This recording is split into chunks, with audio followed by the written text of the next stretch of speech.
He is going to speak on the subject of how the state and the media have become indoctrinated against men and masculinity. And I hope he will give us the benefit of his 16 years campaigning to enlighten us on how we might proceed. Would you all welcome, please, panel members.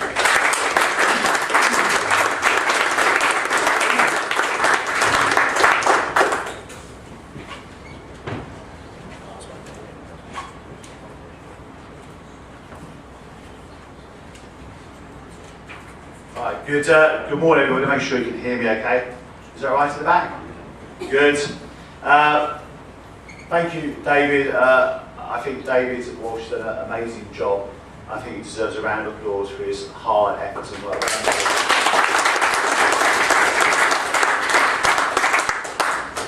Now I'm going to admit, actually, I was a bit nervous about attending this conference. I'd heard some speakers were worried about meeting men in a room on a Saturday, talking about their problems. This is very, to a lot of people, it's very unhealthy, unnatural.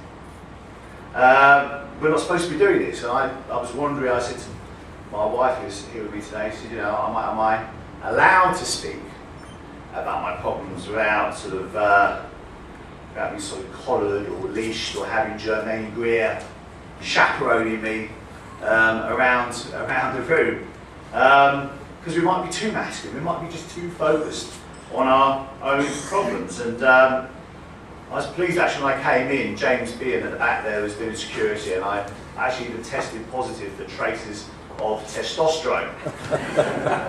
so I thought that was a good sign. But then, I thought I'd have to show I'm in touch with my feminine side. So I said to John Waters, I said, check it out, baby. The jacket is testament there that I am in touch on that side. And no, I didn't lose an argument with a pair of curtains in this hotel, John. That was not the case. So I'm delighted to be here today. I'm proud to be here today. I'm delighted to be with my friend and mentor there. Last seen, I actually think he was last seen in Star Wars, a top Skellig Michael, Jedi John Waters, or Sky Waters to you, obviously. The force is strong in John, and John, I think you're a man who could be in many film roles, and if we ever do a film on marriage called The Fraud of the Rings, you could be Gandalf. So we've got you covered. But I think it's good that we can laugh about these things. My secret weapon in the campaign I've been running for 16 years has always been to try and use humour. Because I've realised that the enemy, a lot of feminists, extreme feminists out there, do not have a sense of humour. They really don't have a sense of humour. There's no laughing in safe spaces. You mustn't laugh, you mustn't make jokes. But I've always used humour in the protest and campaigning we do as a way of sugarcoating a very difficult pill. And people mocked our campaign. If you've seen the Fathers for Justice campaign, when we started, we became infamous for putting overweight guys like me in Lycra on national landmarks.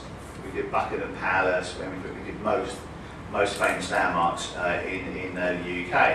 And people said, this is ridiculous, it's absurd, what are you doing?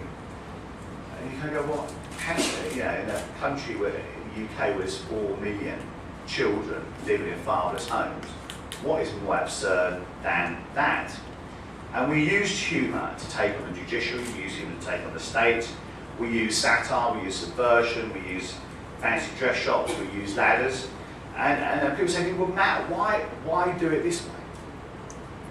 But as David Walsh has already illustrated today, the press refuse to cover this issue. So protest is our voice. That's one way of cutting through and getting attention.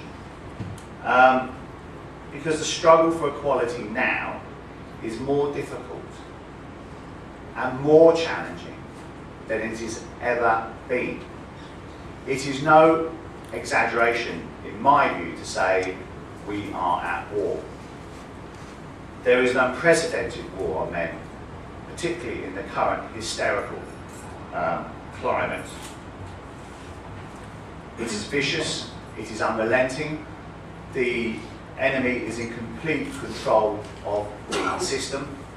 The bureaucratic command structures of our country have been hijacked, the media infiltrated, the oligarchy which runs Ireland, in my view, is supported by their propaganda arm, which are the lackeys in the Irish press. And the feminist media have time and time again tried to bury me and tried to bury Fathers for Justice. And I spoke to one very, very unfriendly feminist once. I said, and she didn't like this, I said, darling, if you're going to have to bury me, you're going to need to bury me face down so you can still kiss my arse. The tragedy is that the only time Fathers for Justice generally gets PR coverage is if it looks like an action movie. Well, we did a campaign yesterday in 3 cities at SOS Fan Down as a ball there, which showed men in a kind of semi-naked embryonic position with their hands over their heads on the streets of Dublin, Edinburgh and London yesterday. And we got kind of modest coverage on it, and the DNACON has been doing lots of press on it, on radio, about it. But it is illustrative that when we do something kind of really quite poetic, quite meaningful, to show men as victims, to show men as being vulnerable, that compared to a 10-second appearance by me on a Rose Tree last year, we got front page coverage and pretty much blanket coverage in the Irish media. And the problem is that the press do not want to cover this issue unless they have to cover the issue. I know that we are blacklisted in much of the media. I know in the UK, for example, these are the lengths that the state and the media will go to silence us.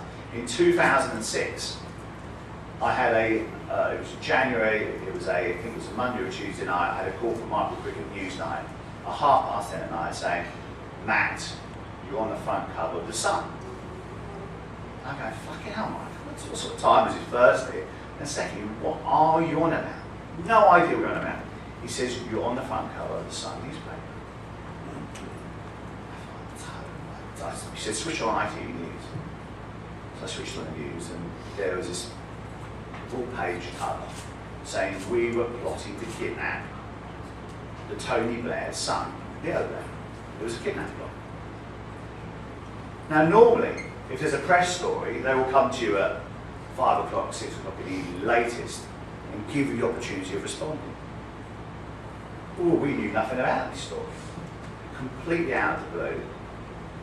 And what we discovered was that this was a story that was run by Rebecca Brooks, now Wade, who was editor of The Sun, Murdoch, that the Blairs had to give their consent and permission to publish a picture of their son Leo on the front of The Sun newspaper, and that Scotland Yard were complicit in sharing some kind of iffy information they had to them. So there was this unholy trinity of the police, the press and the politicians trying to bring us down. I remember speaking to Nadine, we just met, hadn't we? And she was in Hampshire, I was in Suffolk, and I rang her up and said, we're fucked. Because they're running this story, and it's running everywhere, and it's 10:30 at night, and we can't do anything to respond to it. And that will give you an idea as to the lengths that people will go to, the press will go to smear you, to discredit you, when you have the courage and determination to stand up for your rights. This is the response that you will get. And when I actually wrote about this in my book a few years ago, I compared it to the story of Catherine Blair, who was Tony Blair's daughter. And what isn't known is Catherine Blair tried to commit suicide in 2004, and it was kept out of the press. And I said that if the kidnap story had been true, obviously it would never have been published, because it would have been a very sensitive matter to do with his family. But when I wrote that in the book, just right at the last minute before it was published, the government were going to get a D notice, which is a security notice, to prevent publication of the book, to stop that bit being included. So they censored the book, cut it out of the book, and it was very frustrating. And as a dad, and I am a dad, who's father of 3 boys, who stands up for his rights, stands up for his son's rights, I was then being followed by undercover police. I used to go to London. At one time, I used to have 4 police officers with me. I just felt like Bill Clinton, like my security entourage, you know. But this idea that somehow is this kind of threat to the state, I had undercover journalists with buttonhole cameras, parabolic directional microphones shoved under the table. I had the Minister of Justice, Jack Straw, at one point got an injunction against me, saying I was going to publish the names and addresses of 240 judges in the United Kingdom. Complete fabrication. Wasn't even in the country at the time. Last year I was on trial for something, which is a political arrest. They tried to try me in secret. They stopped the public coming into the trial.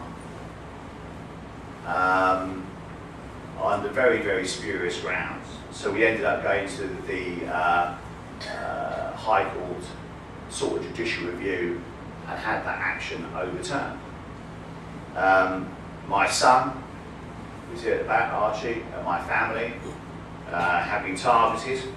We were attacked in our home, where we used to live in Hampshire.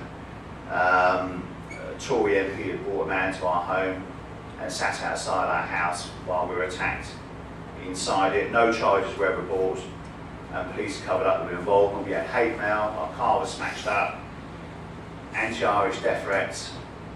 So we were forced to move. So we were effectively refugees. But you compare this kind of response to me and the campaign, compare this to the feminist groups. Right? Pussy riot, female, stripping off, tits out, stuff's all over, celebrated, lauded, wonderful, you know, these upstanding women.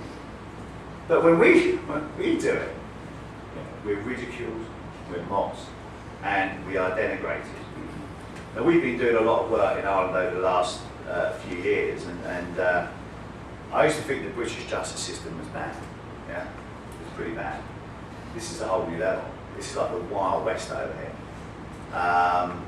You go to see people like Judge James O'Connor down in Killarney. Man, it is something else. He's like, you remember like the Wild West films? You've got like the corrupt sheriff. That's what these guys are like. They have their own law. Jurassic judges, unelected, unaccountable, unsackable, operating in complete secrecy.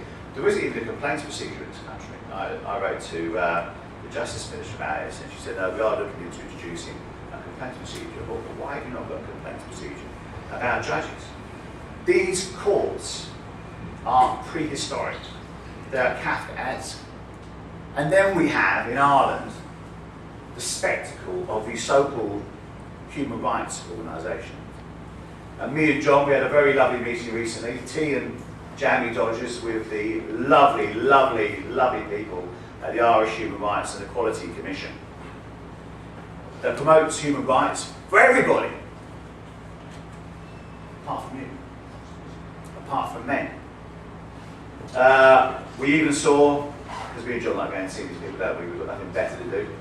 We even went to the Citizens' Assembly to talk about the fact, shouldn't men have a say on the 8th Amendment? I know that's a bit of a controversial position, but we ran a campaign last year that said a father is for life, not just conception.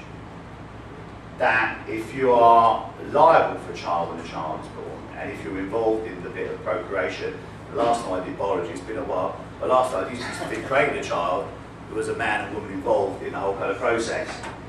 Shouldn't men have, at least have a voice of some description? And what did the Citizens' Assembly do? No. There was not a single representation of any man, any men's group, period. Period. And the judge, what was that? What was his name? Laffoy. John had a run-in with her previously. She doesn't like men either, by the way. So to say that the Citizens' Assembly would even be an independent and fair-minded body would be wrong. The process was more rigged than a Vegas casino. We have a Prime Minister and a Children's Minister with no kids, with no experience and no idea. It is no wonder people say to me, Matt, what is your political denomination? What is your colour? I'm a political atheist. When Bob Geldof said Ireland was a banana republic, what he didn't say was that we don't get the bonus of either the bananas or the sunshine. The secret courts in this country are not only a threat to justice, but our corrupt government is a threat to democracy. And Fathers for Justice was born in that crucible of injustice. It sounds a bit odd to say, but it's a love story. It's motivated by my love for my 3 children, my 3 boys. Because I fear for them. I fear what's going to happen to them. I fear that what happened to me could happen to them. That could drive them to the brink of suicide. And when I started the campaign, I like a lot of guys, you just assume you've got rights, yeah? You just go, everybody's got rights. Dogs have got rights, must have rights. And then you end up in a family court and you realise that you're into this kind of Kafkaesque parallel universe where normal rules, laws and rights do not apply. So I went for what I call the living agreement of losing contact with my children. It was a very, very painful, difficult experience that left me suicidal. And I remember one night I was drinking particularly heavily at the time, and my spiritual advisor used to be Jack Daniels. So Jack was with me, and we were taking a stroll alongside the Thames, and so I ended up at Waterloo Bridge, and looking over the side and thinking, so I always carried a bit of paper with me and a pen, and so I just sat there, slumped, swinging from the bottle and just looking at the, making this list of positives, reasons to carry on,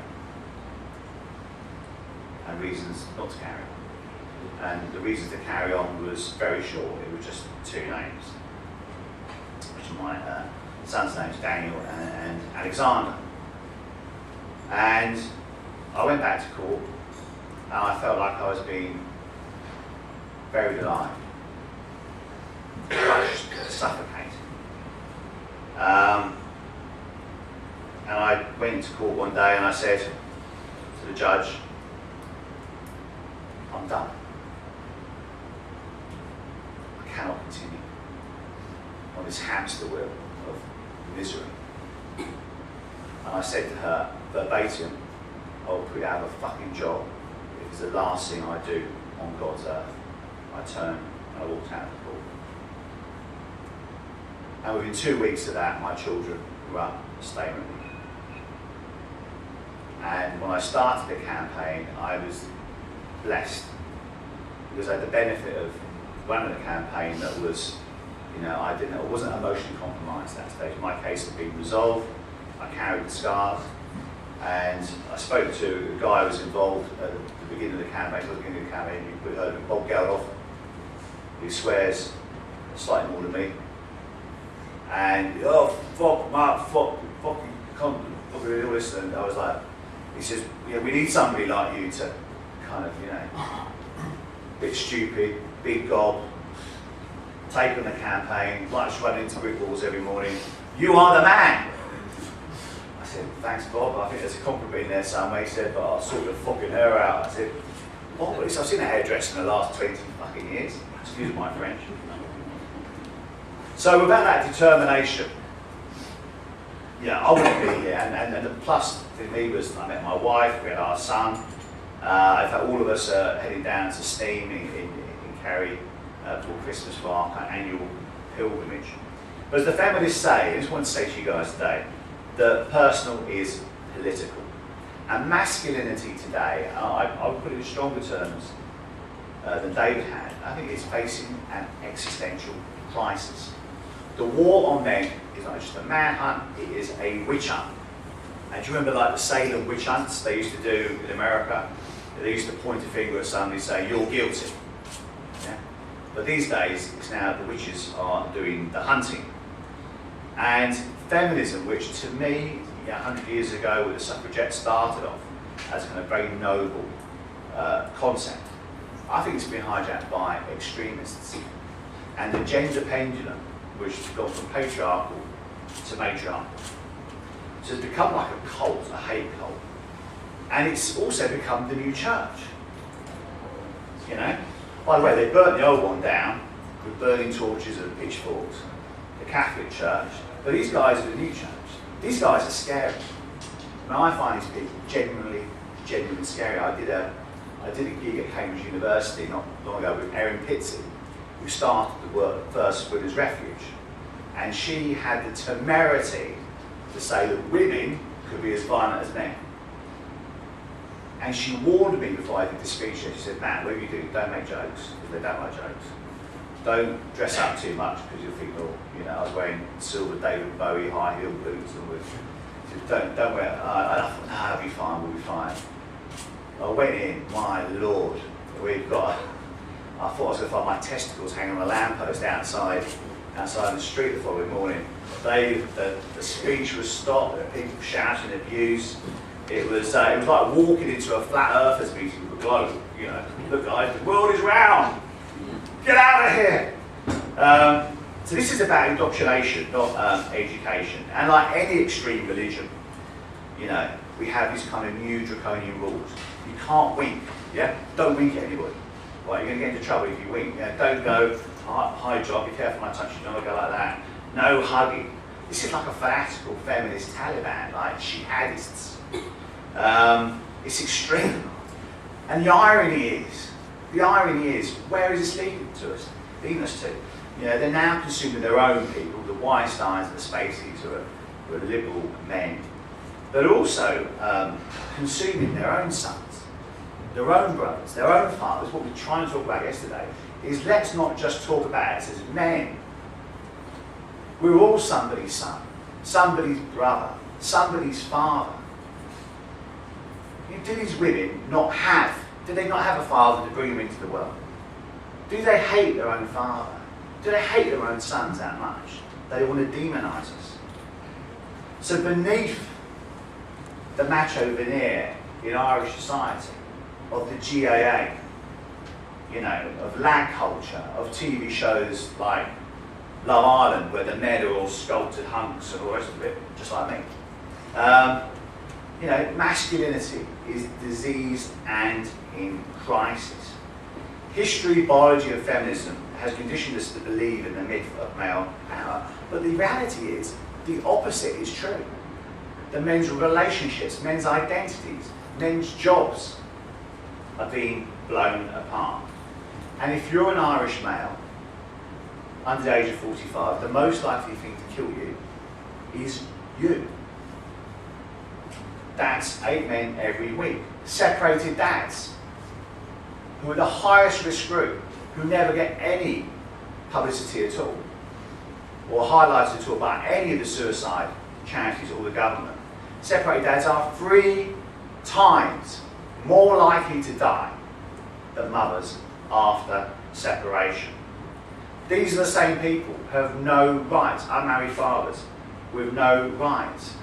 You think the Catholic Church would be there beside us, fighting with us? Abandoned, absent without leave. The Pope Francis, in his 2016 book, The Joy of Love, described fathers as absent, missing, too controlling. They neglect families and fail to offer sure and solid guidance to their children. What's that? Would you dare say that about mothers? Men are more likely to die from cancer than women. Sperm counts. My brother said to me, things are so bad for us that us men, our sperm will be swimming backwards. But sperm counts have fallen by 60% in 40 years. If this is a man's world, It's a world of extreme difficulty and pain. And what does the Irish government do? What does Colin O'Gorman do at Amnesty International? What do Bernardo's do? How do the Irish Human Rights and Equality Commission respond? The Irish government actually spends, according to the figures we were given by the Justice Minister, spends 137 times more money on women's services than on men's services and male suicide. So 20.6 million euros in 2016, as against 146,000 euros on men's services. That's 0.9%. And they refuse to give fathers parental equality. So what we've been calling for is, in the UK there's a Minister for Women Equalities, we finished to be a Minister for Men and Boys, to coordinate a response to what is a public health emergency. People are dying. We get 3 to 4 suicides a month come through Fathers for Justice, and I can tell you, when you speak to somebody's parents, the guy who's taken his life, you speak to the grandparents, it's incredibly difficult and upsetting to deal with those stories. And to, try and respect the lives of those people and try and, in some small way, turn those lives into, those losses into a force for something positive. But abuse has no gender, and this narrative, this toxic narrative at the moment, is extremely unhelpful.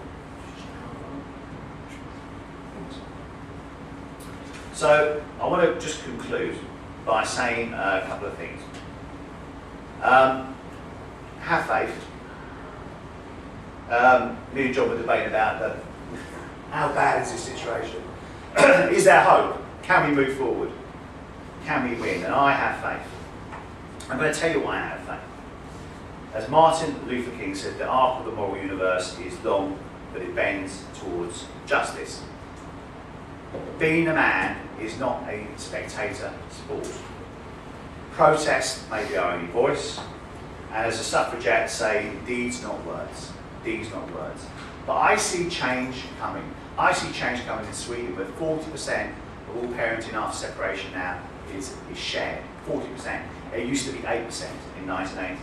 In 20 American states, where they have now introduced the presumption of shared parenting. I see change in my children. I see political change with 104 MPs in the last parliament supported shared parenting from all across the political parties. We even had, on two extremes of the political spectrum, gorgeous George Galloway supporting us and Nigel Farage on the other side.